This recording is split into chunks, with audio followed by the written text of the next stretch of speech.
Hi there. Relative atomic mass.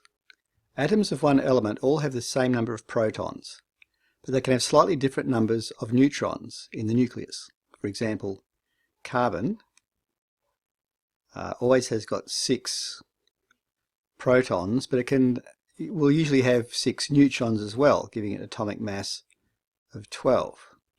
So this one we call carbon 12. Now there's another kind of carbon. It must have 6 protons because all carbon has 6 protons, but it can have 7 neutrons, making a total of 13. This one's called carbon 13. Can carbon have more neutrons? Yes, it can. 6 protons, and it can have 8 neutrons, making a total of 14 nucleons in the center of the atom, in the nucleus. So that gives us carbon 14. So there's 3 different isotopes. These are called isotopes. 3 different kinds of carbon, isotopes of carbon. They all have 6 protons, but if it has 6 neutrons, that makes carbon 12. If it's got 7 neutrons, that makes carbon 13. And if it has 8 neutrons, that's carbon 14. Now, if this one, carbon 12, we call this one a weight of 12, then this one has a weight of nearly 13. This one has got a weight or a mass of nearly 14. Now carbon 14 is radioactive. It tends to disintegrate. The nucleus tends to disintegrate, and it turns into something else. And actually carbon 13 is slightly radioactive as well. But carbon 12, as far as we know, is completely stable. Now all 3 isotopes naturally mix together. In nature, you always get these 3 mixed together, but they're not all in equal numbers. If we count up, we find out that the carbon 12 isotope has got a mass of 12, and it's got an abundance of round about 98.9%. Okay, so that's the vast majority of carbon is carbon 12, and there's about 1% is carbon 13, and there's a tiny fraction of carbon 14, almost nothing, but still there is some there. So we might ask ourselves, how much does carbon weigh then if the carbon that you find in nature is mostly carbon 12 and a tiny little bit of, well, about 1% of carbon 13 and a tiny fraction of carbon 14, what's the average weight of carbon, the average mass? Turns out we can calculate this by taking the first isotopic mass. Okay, I don't like that colour. Take the first isotopic mass. So that's the 12 here. That's the 12 here.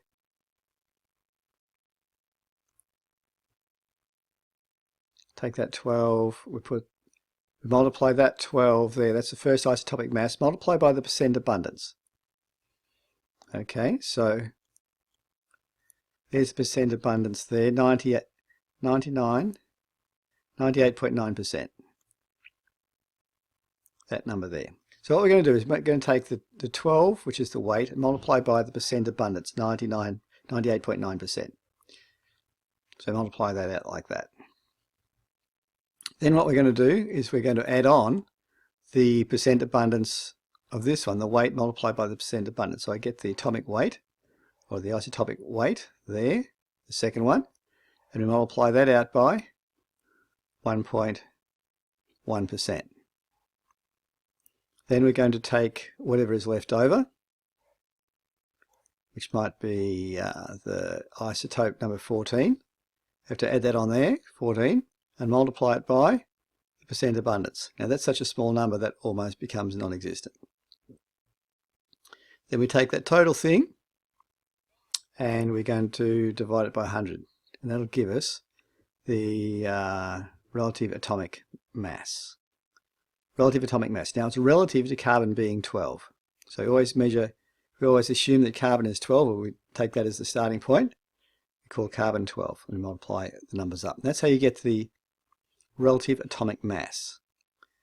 Okay, so when you look on the periodic table, you'll see atomic masses listed there. That's how we find that out. We actually take the isotopes, each of the isotopes, multiply by the percent abundance and add them all up and divide by 100. Okay, so let's do this for carbon. We want to know the relative atomic mass of carbon. There we go, relative atomic mass of carbon. What we're going to do is we're going to take the mass of the first isotope multiplied by percent abundance, take the mass of the second isotope multiplied by the percent abundance from the table, take the third isotope multiplied by the percent abundance, add them all up, divide it by 100, and we get the answer. Carbon weighs about 12, it's 12.011, and this 11 here basically comes from the fact that you've got a little bit of carbon-13 and a tiny fraction of carbon-14. So you can actually, whoops, it's jumping around a bit. You can do the same thing yourself. Okay, if I was to ask you, find the atomic mass of chlorine, what you could do is take the atomic mass of, so you're going to get, let's see here, we get atomic mass, or relative atomic mass, is equal to the first isotope, 35, multiplied by percent abundance. That's 75.77%. Later on to that, the amount of the second isotope, that's 37, weighs 37, and it is 24.23% times 24.23%, and add all that up and divide by 100, and that's going to give us the relative atomic mass of chlorine. So you should get your calculator and do the calculation and see what you get. So just pause the video and do the calculation.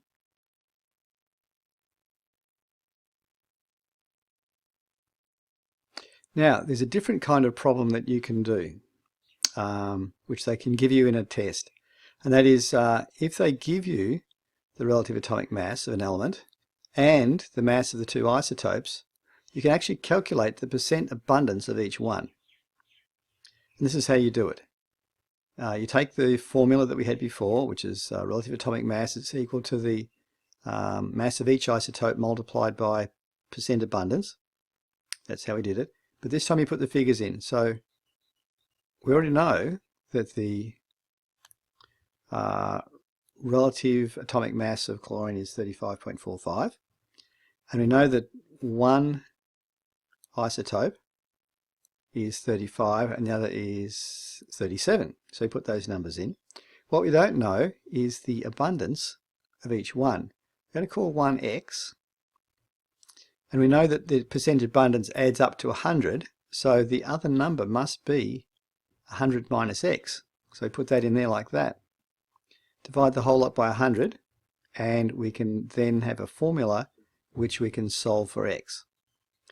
So what I want you to do is do the maths and find out the percent. Now I know you can just look it up here, okay? There's percent abundance right there. What I want to know is, can you do the maths and figure out what the value of X is? So the percent abundance of isotope 35 is the same as X, and the percent abundance of isotope 37 is 100 minus X. And of course you should get these two numbers here. I'm going to stop the video and let you have a little think about that and see if you can do the maths.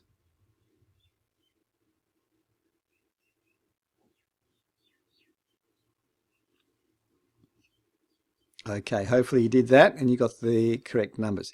Now just a quick comment on the calculator. You should be using a scientific calculator like the Sharp, which we use in class. Now if you use that calculator, you get practice at it, then you can use the one that we're going to use in the test.